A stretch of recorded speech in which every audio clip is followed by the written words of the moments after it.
Hello friends, எல்லாருக்கும் வணக்கம். நான் உங்கள் டேவிட் அன்பு. இன்றைக்கி நம்ம இந்த வீடியோவில் ஒரு இன்ட்ரெஸ்டிங்கான சூப்பரான டாபிக் பார்க்க போகிறோம். வீடியோ ஸ்கிப் பண்ணாமல் பாருங்கள், அப்போ தான் உங்களுக்கு புரியும். அண்ட் இதை ஃபஸ்ட் டைம் நம்ம சேனலுக்கு வந்திருக்கீங்கன்னா மறக்காம நம்ம சேனலை சப்ஸ்கிரைப் பண்ணிட்டு பெல் பட்டனை கிளிக் பண்ணி வச்சுக்கோங்க நண்பர்களே. அப்போ தான் நான் போடுற வீடியோஸ் உங்களுக்கு தொடர்ந்து வந்து சேரும். நம்ம டிலே இல்லாமல் வீடியோக்குள்ளே போயிடலாம். ஃப்ரெண்ட்ஸ், நாம் இந்த மாதிரி தமிழ் சென்டென்சஸை நிறைய இடங்களில் சொல்லியிருப்போம். என்னென்னா, பாஸ்டில் ஒரு ஆக்ஷனை செஞ்சுருக்கலாம் அப்படின்ட்டு. ஆனால் இது ஒரு 2 டிஃப்ரெண்ட்டான மீனிங்கை கொண்டு வரக்கூடிய ஒரு ஸ்ட்ரக்சருங்க. எப்படின்னா, கடந்த காலத்தில் ஒரு ஆக்ஷனை செஞ்சுருக்கலாம் அப்படின்னு எப்போ சொல்லுவோம் அப்படின்னா, நமக்கு பாஸ்டில் ஒரு சில ஆக்ஷனை செய்கிறதுக்கு, அதை கம்ப்ளீட் பண்ணுறதுக்கு சான்சஸ் இருந்திருக்கும். அதை தவற விட்டுட்டு அப்போ செய்யாமல் ப்ரெசண்ட்டில் நான் அதை தவற விட்டுட்டேன், அதை நான் செஞ்சுருக்கலாம் அப்படின்னு வருத்தப்படுவோம். 1. 2வது, நாம் என்ன பண்ணுவோம்னா சந்தேகப்படுவோம். ஒருவேளை அவர் அப்படி செஞ்சுருக்கலாம், இது சந்தேகம். அப்போ 2மே பார்த்தீங்கன்னா டோன் 1. அவர் அதை செஞ்சுருக்கலாம், அவர் ஒருவேளை அதை செஞ்சுருக்கலாம். புரியுதுங்களா? ஸோ இந்த மாதிரியான சென்டென்சஸை கரெக்டாக புரிஞ்சுக்கிட்டு இதற்கு என்ன வார்த்தை வரும் அப்படிங்கிறத நீங்கள் கரெக்டாக ப்ளேஸ் பண்ணால் தான் மீனிங் டெலிவர் ஆகும், இல்லாட்டி மீனிங் மாறிடும். சரி, கவனிங்க. அவர் அதை குறிப்பிட்டிருக்கலாம் அப்படின்னு நான் சொல்கிறேன். அவர் அதை குறிப்பிட்டிருக்கலாம். இப்போது இதை நம்ம என்ன பண்ண போகிறோம் அப்படின்னா, அசம்ஷனில் சந்தேகத்தின் அடிப்படையில் சொல்லும் பொழுது பொதுவாகவே மைட் ஹாவ் அப்படிங்கிற வார்த்தை கூட V3 போட்டு நம்ம சொல்வது வழக்கம். புரியுதுங்களா? Might have plus V3. நல்லா கவனிக்கணுங்க. இன்றைக்கி இந்த மைட் ஹாவ் வச்சு படிக்க போகிறோமான்னு கேட்டால் கிடையாது. மைட் ஹாவ் இன்றைக்கி கான்செப்டே கிடையாது. இந்த மைட் ஹாவ் ப்ளஸ் V3 நிறையா பேர் தப்பு பண்ணுறதுனால இதற்கு இருக்கக்கூடிய ஒரு பெஸ்ட் ஆல்டர்னேட்டிவ் தான் உங்களுக்கு சிம்பிளாக இன்றைக்கி சொல்லித்தர போகிறேன். பாருங்கள், அவர் அதை குறிப்பிட்டிருக்கலாம். இன்னும் கரெக்டாக சொல்லப்போனால் ஒரு வேளை அவர் அதை பற்றி மென்ஷன் பண்ணியிருக்கலாம்ப்பா அப்படின்னு நம்ம சொல்கிறோம் அப்படின்னா, he might have mentioned it. Okay, இந்த இடத்துல என்ன பண்ணிக்கணும்னா, இந்த might have அப்படிங்கிற வார்த்தையை ஐடென்டிஃபை பண்ணுறதுக்காக ஒரு கீவேர்டு வச்சுக்கணும். அது என்னென்னா ஒரு வேளை. ஓகே, ஒரு வேளை அவர் அதை பற்றி சொல்லியிருக்கலாம், ஒரு வேளை அவர் அதை பற்றி சொல்லியிருக்கலாம் அப்படின்னு நம்ம சொல்லுவோம். சரிங்களா? இப்போ பாருங்கள், இந்த மைட் ஹேவ் அப்படிங்கிற வார்த்தையை நம்ம யூஸ் பண்ணாமல் சிம்பிள் பாஸ்ட்டில் சொல்லுங்கள். ஃபார் எக்ஸாம்பிள், சிம்பிள் பாஸ்ட்டில் சொன்னால் he mentioned it. இதற்கு என்ன தமிழ் அர்த்தம்? அவர் அதை குறிப்பிட்டார். he mentioned itனா அவர் அதை குறிப்பிட்டார். சரிங்களா? இப்போ என்ன பண்ண போகிறோம் அப்படின்னா, ஒருவேளை அவர் அதை குறிப்பிட்டிருக்கலாம்னு ஒரே ஒரு வார்த்தை ஆட் பண்ணுறது மூலமாக நாம் இந்த மைட் ஹேவ் அப்படியே ரீப்ளேஸ் பண்ண போகிற வார்த்தை என்ன அப்படின்னா பெர்ஹாப்ஸ். அவ்வளோதான், வேலை முடிஞ்சு. ஆனால் இங்கே V2 தான் வரணும், V3 போட்டுறக்கூடாது. Okay, perhaps he mentioned it. Perhaps he might have mentioned itன்னு சொல்லக்கூடாது, சொன்னால் தப்பு. புரியுதுங்களா? Perhaps he mentioned it. அவர் ஒருவேளை வந்திருக்கலாம். ஒருவேளை வந்திருக்கலாமா? ரொம்ப simple. he came. perhaps he came. அவ்வளோதான் நண்பர்களே, ரொம்ப சிம்பிள். நீங்கள் ஒரு சப்ஜெக்ட்டு அதற்கடுத்து வரக்கூடிய வேர்பை V2ல போட்டுக்கோங்க. சிம்பிள் பாஸ்டில் போட்டுட்டு முன்னாடி இந்த வேர்டை போட்டிங்கன்னா வேலை முடிஞ்சது நண்பர்களே. ரொம்ப சிம்பிள், ஒரு பெஸ்ட் ஆல்டர்னேட்டிவ். இந்த மைட் ஹாவ் என்ன மீனிங்கை கொடுக்குமோ அதே மீனிங்கை தான் இந்த பெர்ஹாப்ஸ் அப்படிங்கிற வார்த்தை கொடுக்குது. புரியுதுங்களா? ரொம்ப ரொம்ப ஈஸி. ஓகே, இப்போ இதை வச்சு என்ன பண்ணலான்னா ஒரு சில எக்ஸாம்பிள்ஸ் பார்க்கலாம். அப்போ தான் நமக்கு இன்னும் கிளியராக புரியும். இப்போ நம்ம எக்ஸாம்பிள்ஸ்குள்ளே போயிடலாம்.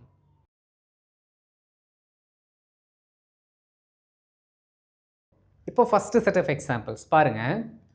ஒருவேளை அவள் என்னுடைய புத்தகத்தை எடுத்திருக்கலாம். ஒருவேளை அவள் என்னோட புத்தகத்தை எடுத்திருக்கலான்னு நம்ம என்ன பண்ணுறோம்? சந்தேகப்பட்டு சொல்கிறோம்.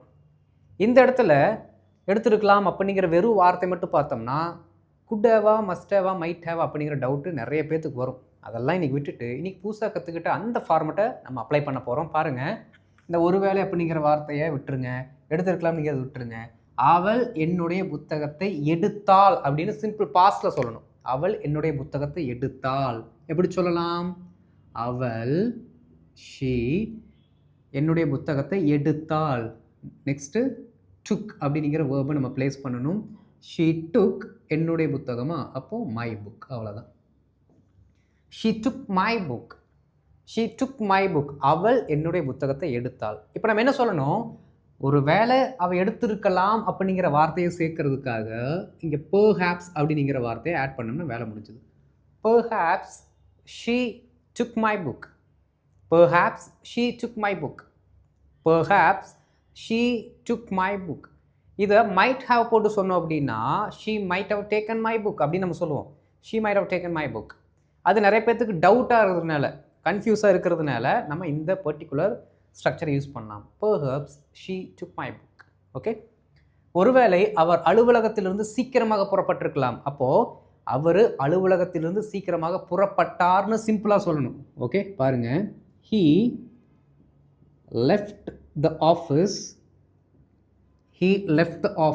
early. புறப்பட்டார்னா லெஃப்ட், கிளம்புனார் அப்படின்னு சொல்கிறோம். அவர் கிளம்புனார், he left. எதை விட்டு? ஆஃபீஸை விட்டு. Okay, he left the office early.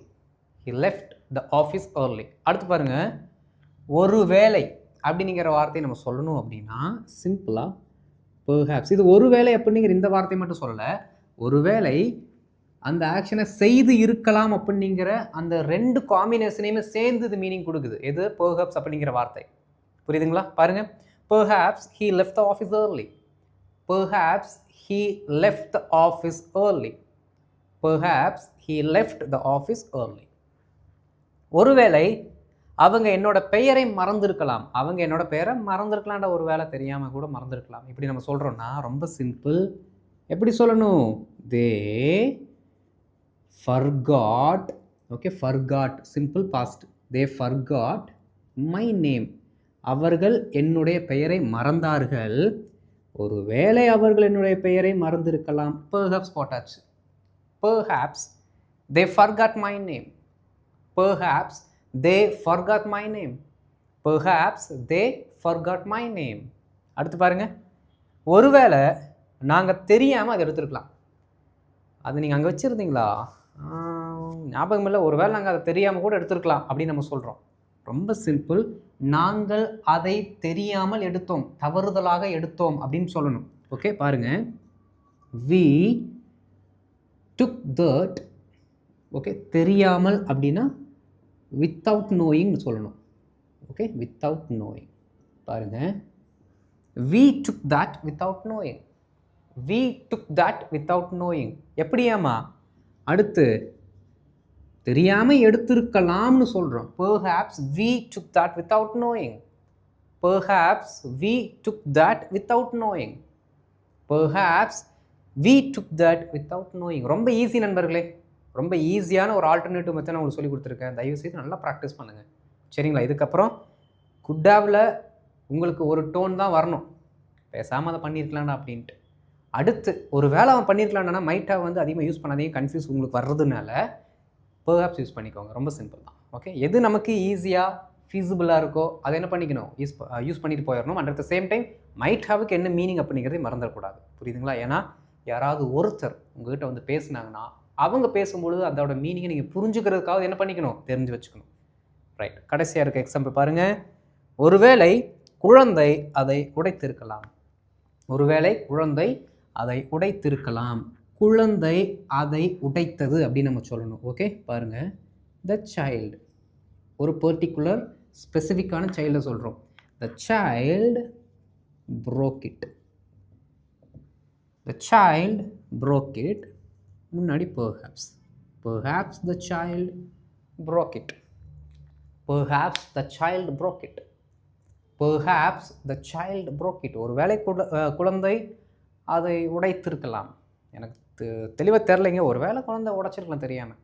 Okay, perhaps the child broke it. ரொம்ப சிம்பிள் நண்பர்களே, புரிஞ்சுதுங்களா? ரொம்ப ரொம்ப ஈஸியான, எப்படி சொல்கிறதுங்க, ஒரு பெஸ்ட் ஆல்டர்னேட்டிவ் அப்படின்னா இந்த பர்டிகுலர் டேர்மை நம்ம சொல்லலாம். ஓகே ரைட், இது நம்ம ஆல்ரெடி நிறைய டைம் டிஸ்கஸ் பண்ணதுனால எக்ஸ்ட்ரா ஒரு ஸ்லைடு போட்டு அதில் எக்ஸாம்பிள்ஸ் நான் கொடுக்க விரும்பலை. இதற்கடுத்து உங்களுக்கு ஹோம்ஒர்க் வரும், ஹோம்ஒர்க் பண்ணுங்கள். ஓகே, ஆனால் இந்த பர்டிகுலர் டாப்பிக்கை மறக்காமல், ஏன்னா ஆல்டர்னேட்டிவ் சொல்லி கொடுத்துருக்கோம், மறக்காமல் திரும்ப திரும்ப பார்த்துக்கிட்டே இருந்தால் தான் உங்களுக்கு இது ப்ராக்டிஸ் பண்ணும்போது டக் டக் டக்குன்னு வரும். புரியுதுங்களா? ரைட், இந்த வீடியோ பிடிச்சிருந்துச்சுன்னா மறக்காமல் லைக் பண்ணிட்டு மற்றவங்க ஷேர் பண்ணுங்கள். அண்ட் இதை ஃபஸ்ட் டைம் நம்ம சேனலுக்கு வந்திருக்கீங்க, மறக்காமல் நம்ம சேனலை சப்ஸ்கிரைப் பண்ணிட்டு பெல் பட்டனை கிளிக் பண்ணி வச்சுக்கோங்க. அப்போ தான் நான் போடுற வீடியோஸ் உங்களை தொடர்ந்து வந்து சேரும். நம்ம அடுத்த வீடியோவில் ஒரு சூப்பரான டாப்பிக்கில் மீட் பண்ணலாம். அது வரைக்கும் இந்த பர்டிகுலர் டாபிக் நல்லா ப்ராக்டிஸ் பண்ணுங்கள் நண்பர்களே. தேங்க்யூ.